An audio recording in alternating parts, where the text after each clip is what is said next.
네, 반갑습니다. 자, 2월 3일, 오늘이 월요일이죠. 밤 10시 20분입니다. 자, 우선 축하드리겠습니다. 오늘 시장이 급반등이 들어왔습니다. 우선 환율 차트 먼저 한번 보고 가겠습니다. 지금은 종목이 중요한 것보다는 시장을 우선 잘 봐야 될 거니까 좀 시장을 오늘은 좀 다양하게 좀 체크 한번 해보겠습니다. 환율 차트인데요. 위에 게 환율, 아래 게 코스피죠. 환율 차트의 각도가 상당히 좋습니다. 각도가 상당히 좋고요. 요 구간에서 에너지를 많이 응축한 다음에 여기서 이제 발산이 들어왔는데요. 이 에너지 응축한 폭만큼 거의 올라왔다라고 보시면 됩니다. 현재 1차적으로는. 근데 지금 환율은요. 지금 요 자리 1100, 어제 지난번에 1191.8원이죠. 요 자리는 상당히 매물대가 1190원부터 1195원 또는 1200원 정도 요 자리 1190원에서 1200원 요 자리는 환율 차트는 상당히 매물 구간이 많은 곳입니다.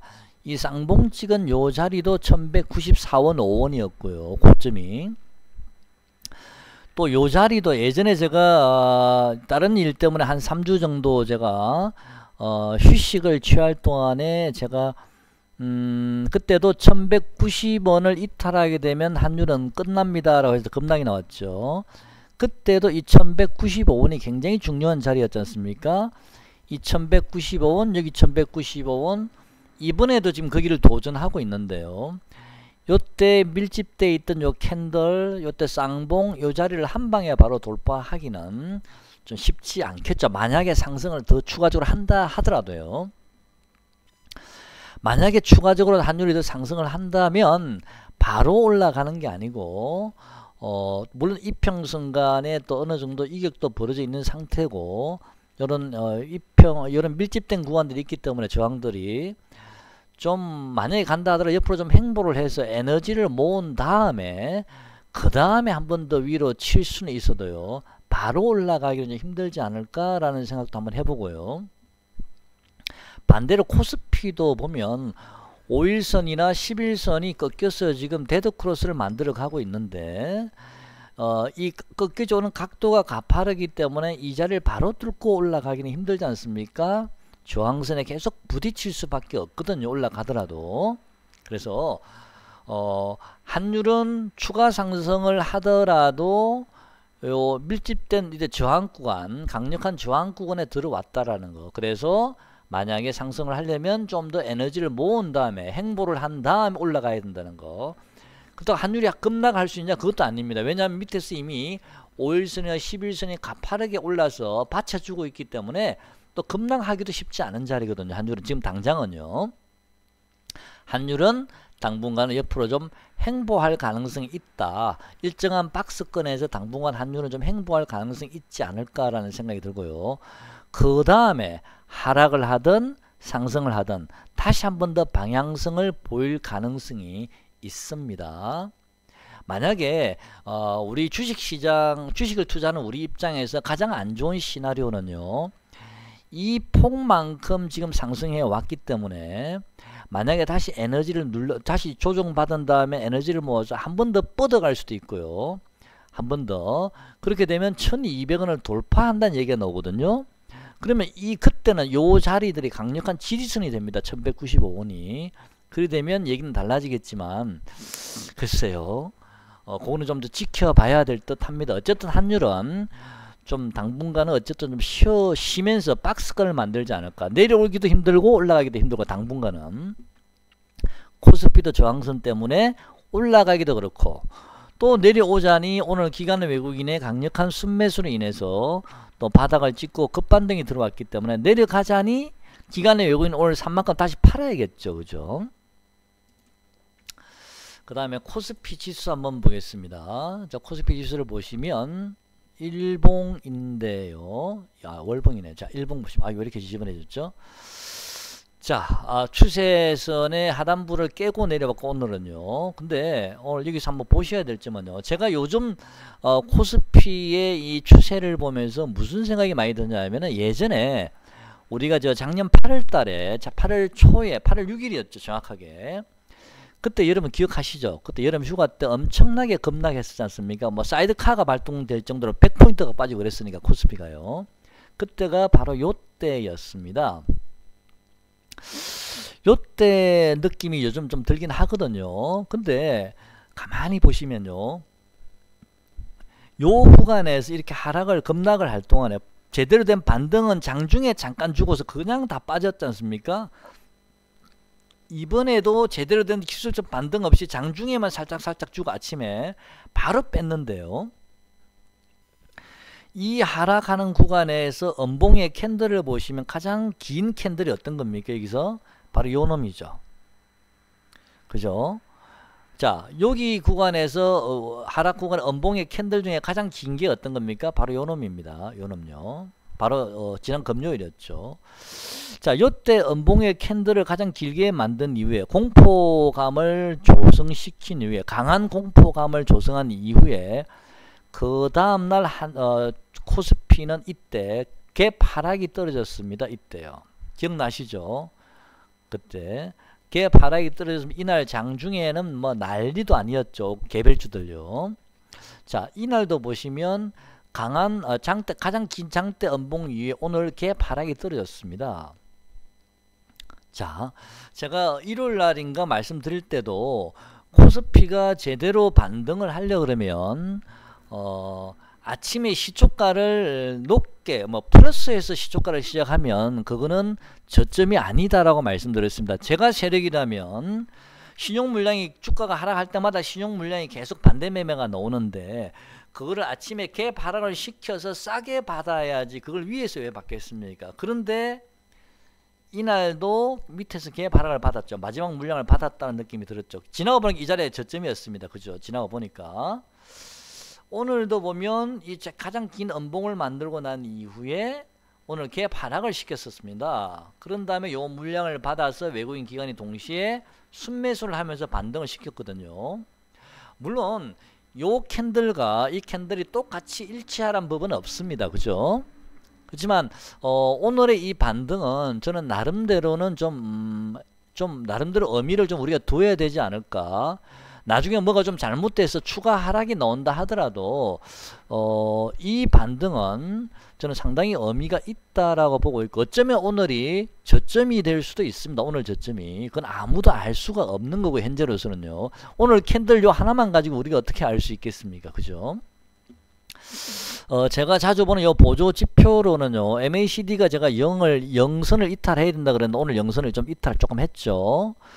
그 다음에 제가 가지고 있는 보조지표가 스토캐스틱은 침체권에 와야 되는데 오늘 살짝 침체권에 닿긴 했습니다만은 이 침체권에 닿는다가 바로 올라가는 게 아니고 침체권에 좀 더 밀릴 수도 있고요. 아니면 침체권에서 두세 번 정도 물동네를 치다가 갈 수도 있기 때문에 요 지점이 지금 바닥이라고 확신이 들지는 않습니다. 어쨌든 침체권 근처에 왔기 때문에 그래도 어느 정도 하락은 어느 정도는 어느 정도 많이 진행이 됐다라는 느낌이 들고요. 그 다음에 RSI는 아직 심체권에 오지는 않았습니다. 근데 오늘 보니까 RSI 제법 많이 밀렸더라고요. 이제는 이놈도 침체권이 얼마 남지 않았습니다. 거기 근처에 와 있기 때문에 역시 하락은 추가 하락이 글쎄요 얼마나 나올 수 있겠나. 어쨌든 저는 오늘 이 반등은 상당히 의미가 있다라고 보고 있습니다. 하지만 결론적으로 저점이 완전히 나왔다라고 이 캔들 하나만 가지고는 알 수는 없고요. 단지 참고적으로 지난 8월 달에 요 상황을 보여드리고 이 상황을 보여드리면서 우리가 좀 어느 정도는 좀 추측을 한번 해봐도 되지 않나라는 생각은 듭니다만 확신은 들지 않고 아까 환율 동향을 같이 보시면서 당분간은 제가 좀 박스권이 나올 가능성이 좀 있어 보였죠. 코스피는 오늘 반등이 들어왔기 때문에 오늘 미국 선물이 좋았기 때문에 제가 여러분께 오늘은 홀딩 해도 됩니다 라고 말씀을 드렸고요. 매매 동향을 한번 보시면 외국인들이 코스피를 오늘 팔았습니다. 물론 뭐 삼성전자를 중심으로 좀 팔았겠죠. 대형주 위주로. 근데 외국인은 오늘 코스닥을 강력하게 들어왔지만 이렇게 표신하게 코스닥을 강력하게 들어온다는 얘기는 이거 그냥 보여줄 가능성도 있거든요. 그래서 내일 미국장이 만약에 오르고 나면 아침에 우리나라는 좀 갭을 떠서 시작할 텐데 그 이후에 코스닥을 외국인들이 매도를 하는지, 매도를 하게 되면 오늘 수량만큼 다시 다 파는지를 좀 보시죠. 제가 보기엔 한 절반 정도는 팔아버릴 것 같은데 어쨌든 좀 지켜보시고요. 그 다음에 선물을 오늘 의외로 외국인이 많이 팔았어요. 선물을. 요 부분도 좀 우리가 체크를 해야 됩니다. 내일 선물에 한매수가 들어오는지를 좀 체크를 해 보셔야 됩니다. 아직도 요것만 놓고 보면 100% 안심할 거는 못 되고, 단지 코스닥을 강하게 들어왔다는 얘기는 하루 이틀 2-3일 정도만 보지 않나라는 생각이 들고요. 아니 빠르면 내일 정도까지고요. 옵션 동향을 보면 제가 이 그림만 보고 지금 제 나름대로 소설을 쓰고 있는 겁니다. 풋을 많이 대량으로 팔았죠. 기간도 대량으로 팔고, 어느 정도 하락의 휘날레 구간은 어느 정도 오늘이 하락의 휘날레 구간이지 않나라는 생각이 들지만, 추가 하락의 여지는, 제가 말씀드린 여지는 조금 남아 있을 수도 있습니다. 무슨 말 이해가시죠? 그렇다 해서 급반등을 시키냐? 요걸 보면은 당장 크게 올릴 가능성은 별로 없어 보입니다. 뭐 강보합 정도로 보고 있다는 얘기가 될 수 있고요. 그래서 또 삼성전자를 한번 보겠습니다. 제가 여러분께 어제 영상에서도 그렇고 계속 영상, 제가 주가가 하락할 때마다 영상을 올릴 때 삼성전자 55,000원 을 항상 제가 많이 강조를 해 드렸습니다. 삼성전자는 여기 있는 밀집된 캔들이 있기 때문에 이 55,000원 근처에 오면 일단 여러분 저점 매수 한번 해 보시라고 제가 분명히 말씀드렸고요. 자, 그런데 만약에 삼성전자가 상승을 한다 하더라도 55,000원을 터치하고 아니면 55,000원 근처까지 와서 상승을 한다 하더라도 삼성전자가 바로 상승하기는 힘들다라고 말씀드렸습니다. 상승을 하더라도 약간 좀 옆에 박스권을 만들면서 행보한 이후에 상승을 하더라도 해야 되고요. 또 만약에 삼성전자가 55,000이라는 이 강력한 지지선을 만약에 깨더라도 바로 깨는 게 아니고 이 캔들처럼 옆으로 며칠 행보한 이후에 깨더라도 깬다라고 말씀드렸습니다. 그래서 제가 여러분께 삼성전자가 55,000 근처에 오면 일단 매수 한번 해보시라고 누차 말씀을 드렸습니다. 오늘 55,200원 저점을 찍었기 때문에 급반등이 들어왔고요. 저는 제 나름대로는요, 만약에 삼성전자가 55,000원 정도를 지지를 하게 되면 여러가지 제가 생각을 많이 그동안 해봤었는데요. 55,000원 초반에 만약에 지지되고 반등이 들어오면 오늘 고점 57,400원 정도가 저는 단기 좀 고점이지 않나라는 생각, 단기적으로 생각이 들었고요. 이게 첫 번째 제 아니었습니다. 그런 다음에 다시 한번 대밀리고 나서 다시 55,000원을 테스트할 가능성도 없지 않아 있다라는 생각이 들고요. 그 다음에 뭐 55,000을 테스트한 다음 다시 또 반등을 좀 주겠지만, 이번에는 오늘처럼 강한 반등보다는 뭐 56,500원 정도라든지 반등이 약하게 반등이 들어왔다가 다시 한번 55,000을 테스트할 때는 이번에는 55,000을 좀 깰 수도 있다. 55,000을 뭐 그런 생각도 한번 해봤습니다. 첫 번째 제가 생각했던 시나리오였고요. 만약에 삼성전자가 55,000을 깨게 되면 우리 지수는 오늘 2082포인트가 저점이 나왔는데 이 저점을 살짝 좀 더 깨는 뭐 2050이나 2030, 35 정도까지 밀릴 수도 있다라고 제가 말씀 미리 드린 적은 있고요. 그렇지만 55,000을 삼성전자 깨지 않는다면 오늘 이 2082포인트가 저는 저점일 가능성이 높다라고 보고 있습니다. 제가 왜 좀 추가적으로도 왜 우리가 열어둬야 된다고 생각을 하고 있냐면요. 중국 증시를 한번 좀 보겠습니다. 제가 어제 영상에서요, 신라젠을 제가 예를 들면서 만약에 중국 증시가 월요일날 만약에 중국 증시가 자, 중국 상해종합지수인데요. 만약에 중국 증시가 만약에 월요일날 대폭락이 나올 거라는 걸 제가 미리 여러분께 말씀을 드렸습니다. 그랬을 때 우리 시장 반응을 좀 보자고 말씀드렸는데, 전에 신라젠 제가 말씀드리면서 신라젠 차트가 다시 한번 보여드릴게요. 잠깐만요. 신라젠 차트 다시 한번 보여드리겠습니다. 이걸 먼저 보여드리고, 어제 신라젠 제가 말씀드렸기 때문에 아시죠? 그래도 오늘 혹시 또 처음 보시는 분도 있을 수 있으니까 꼭 그렇다는 건 아닙니다. 이럴 가능성이 있다라는 겁니다. 신라젠이 점 한가 두 방을 맞으면서 이렇게 급락이 나오는 경우에는요, 어제 설명드린 그대로 남아있네요. 급락이 나오는 경우에는 여기서 반등이 물론 1파 지지가 되지만 1차적으로 지지가 되지만, 그런 다음에 뭐 장중에 조금씩 반등이 좀 들어올 수는 있습니다. 그런 다음에 다시 한번 이 저점을 깨는 하락의 여진이 나올 수 있고요. 또 한번 요 저점을 깨는 하락의 여진이 한 번 더 나와서 이렇게 3단 하락이 나오는 경우가, 급락하는 경우는 좀 많다라고 제가 말씀을 드린 적이 있습니다. 그러면서 제가 중국 증시도 제가 여러분께 같이 말씀드렸습니다. 만약에 중국 증시가 만약에 오늘 급락이 나왔기 때문에요. 급락이 나왔기 때문에 이 신라젠은 여러분 보신 것처럼 여기서 반등이 좀 들어올 수는 있겠지만, 내일이나 모레 하루 이틀 정도는 다시 요 저점을 깨는 모양이 한 번 더 나오고, 또 반등이 되었다 한 번 더 나오는, 이렇게 3단 하락이 나오면, 저는 상당히 제가 지금까지 경험한 바에 의하면 3단 하락이 나오면 저는 확률을 상당히 높게 보고 있거든요. 근데 그런 하락이 만들어지고 나서 저점이 나올지, 아니면 이게 뭐 신라젠도 점 한가 놓은 건 아니지만 엄청나게 하락이 나왔지만, 어쨌든 여기서 그냥 저점을 잡고 돌아설지, 그거는 지금으로서는 예측할 수가 없다라는 겁니다. 단지 제가 여러분께 말씀드리고 싶은 것은, 신라젠처럼 이렇게 3단 하락의 여진을 만들고서 다시 바닥을 잡고 올라갈 수도 있다라는 것을 제가 말씀드리고 싶은 거고요. 여러분 매매하실 때 참고로 하시라고 말씀드린 겁니다. 이런 상황이 발생될 수도 있다는 걸 말씀드리는 거고요. 또 중국 시장이 세계 증시가 미리 선조정을 받을 때 중국은 춘절 명절 끝나고 한꺼번에 모든 게 오늘 토에 나오긴 했는데요. 한꺼번에 토에 냈다 하더라도 오늘 갑자기 갭 하락이 떨어졌기 때문에 중국 투자자들 중에서는 좀 상을 너무 많이 빠져서 시작하기 때문에 미처 팔지 못한 사람들도 있거든요. 중국 그 정시를 움직이는 세력들 입장에서는요. 그러면 좀 올리는 듯 하다가 흔들면서 조금씩 저점을 흔들면서 그 사람들 심리를 좀 해서 그 사람들도 팔게 만들 수 있는 거 아닙니까? 그죠? 그래야 자기들 물량을 매집할 수 있으니까.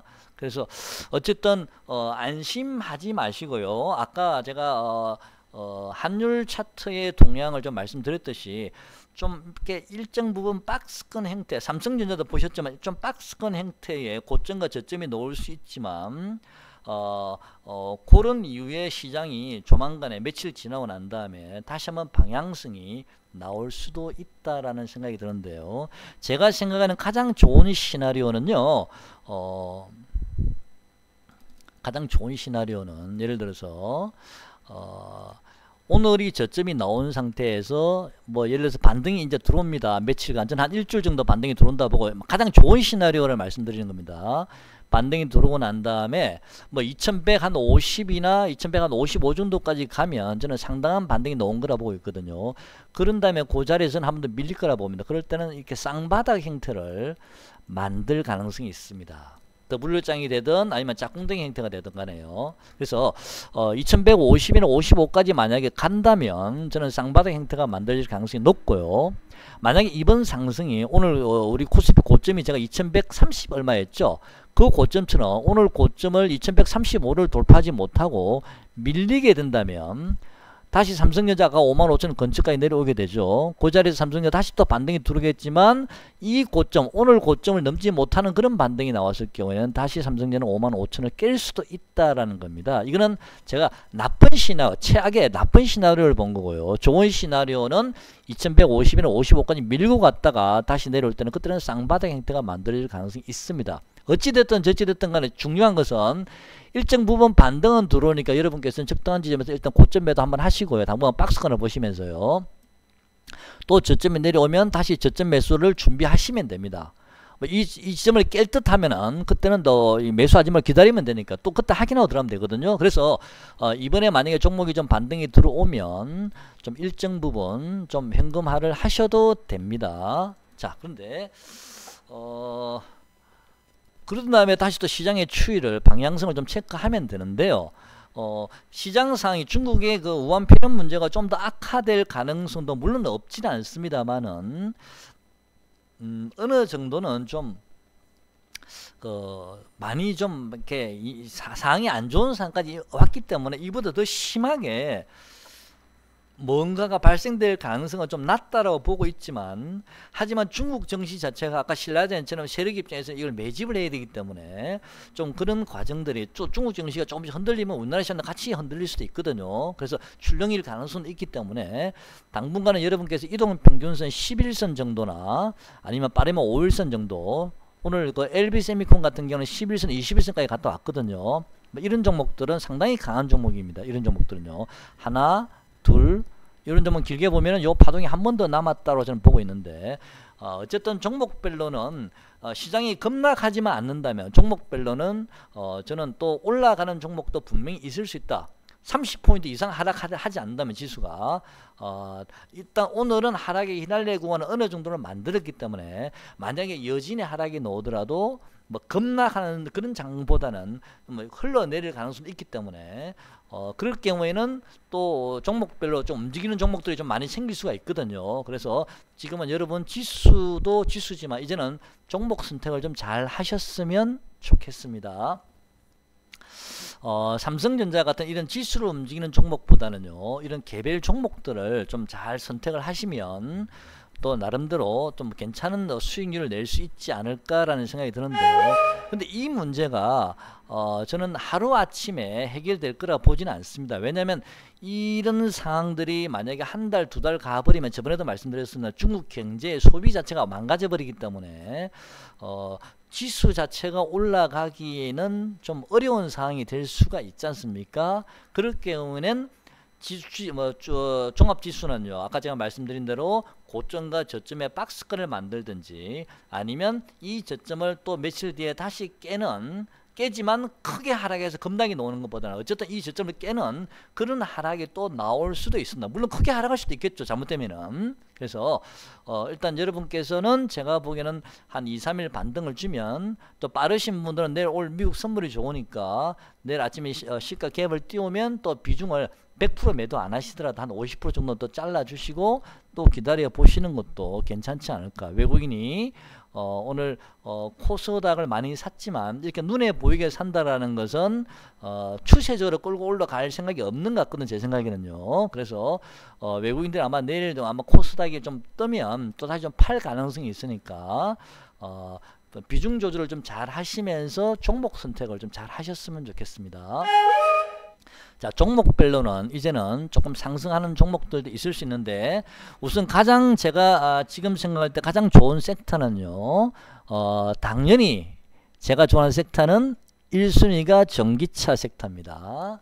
자, 전기차 섹터는 제가 항상 요즘 여러분께 계속 말씀을 드리고 있습니다. 당연히 또 그 전기차 섹터 중에서도 제가 가장 좋아하는 종목은 코스모 신소재입니다. 당연히 오늘 제가 코스모 신소재 많은 이하에서 당연히 포토에 담았습니다. 자, 전기차 섹터는 여전히 저는 좋게 보고 있습니다. 중장기적으로는요. 이 시장이 꺾이지만 않는다면요, 무너지지만 않는다면. 자, 전기차 종목들은 뭐 신흥 SEC라고 있는데 오늘 좀 많이 올랐습니다. 이 종목도 다른 전기차주에 비해서는 좀 상승폭이 좀 적긴 했는데요. 자, 이 종목도 좀 유심히 한번 보시고, 조정시에 말씀드리는 겁니다. 조정시에요. 당장 들어가는 게 아니고 조정시라면 11선이 한 41,380, 41,500원 정도까지 조정을 주는지도 한번 보시고, 아니면 41,850원 뭐 여러분 보셔가지고 시장 분위기도 같이 보시면서요. 일단 오늘 에코프로가 좀 많이 올랐죠. 자, 이 종목도 조정시에 좀 관심 가져 보시기 바랍니다. 11선 정도 22,200원이 될지, 아니면 요 시가요 21,550원이 될지는 모르지만 좀 유심히 체크를 한번 해보시죠. 이런 전기차주들. 그 다음에 또 전기차주 뭐가 있나요? 제가 좋아하는 코스모 신소재라든지. 자, 코스모 신소재 오늘 많이 올랐습니다. 아까 장 초반에는 많은 이하에 있었습니다. 그 다음에 일진 머티리얼죠. 두산 솔루서, 이런 종목들. 그 다음에 M+라는 종목도 있고요. M+. 오늘 전기차주는 다 좋습니다, 저점에서. 그 다음에 포스코 케미칼도 있고요.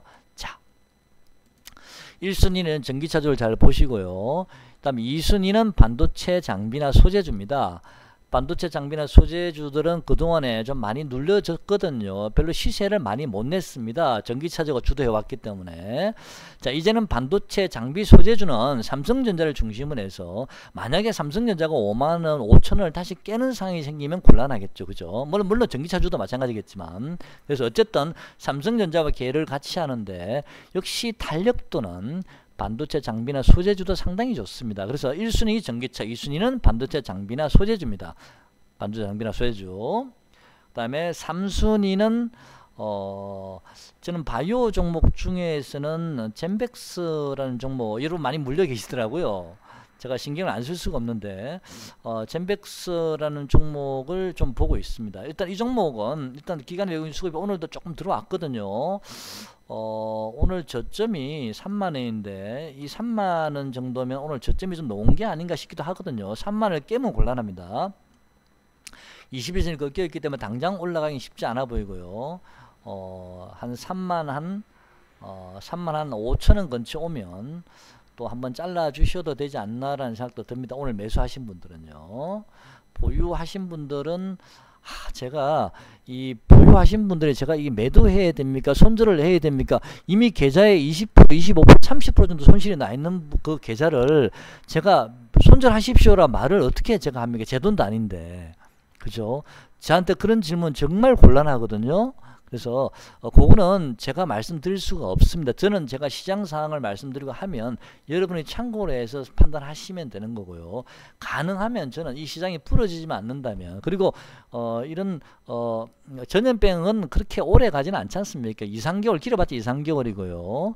또 뭐 시장이 뭐 중국 경제가 좋니 안 좋니 이런 얘기를 계속 나오면서 누르고 있겠지만, 그래도 어느 정도 이렇게 확산만 되지 않는다면 행보는 할 수 있어도 가격 조정은 이제는 더 이상 고통을 안 줄 수도 있거든요.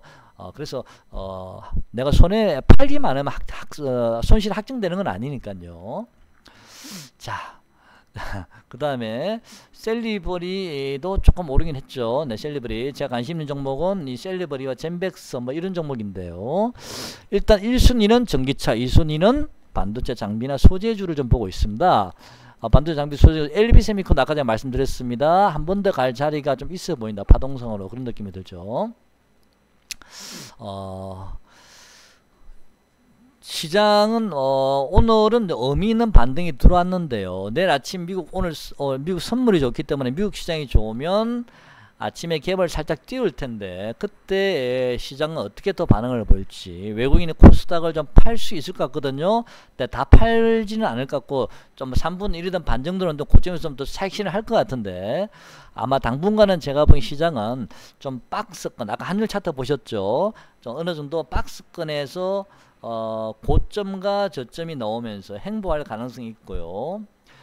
저점이 만들어지고 저점이 조금씩 올라가고 고점이 좀 낮아지면서 어느 순간에는 분기점이 한번 놓을 것 같은데, 그 지점에서 윗방향으로 갈지 아랫방향으로 갈지 다시 한번 결정이 나지 않을까 싶거든요. 그래서 일단은 여러분께서는 고점 매도 저점 매수 박스권을 보시고, 여러분 종목들 저 차트 분석하시면 박스권이 나올 겁니다. 대략 11선에서 최대 한 21선 정도를 보시면 되고요. 최대치를. 만약에 내일 또 빼버리면 5일선까지 갔다 밀릴 수도 있는데, 어쨌든 캔들의 봉이 중심축을 이탈해 중간 한번 보시죠. 만약 이 종목이 봉 캔들의 그 길이가 시가와 종가가 나와 있지 않습니까? 이 중심축을 만약에 이탈하게 되면 그때는 여러분께 차익 실현하시면 됩니다. 오늘 신규 매수하신 분들은요. 중심축을 종가상 이탈했을 경우는요. 당분간 박스권 매매는 괜찮아 보이거든요. 그래서 고점 매도 저점 매수 잘 하시면서 수익률을 좀 극대화 하셨으면 좋겠습니다.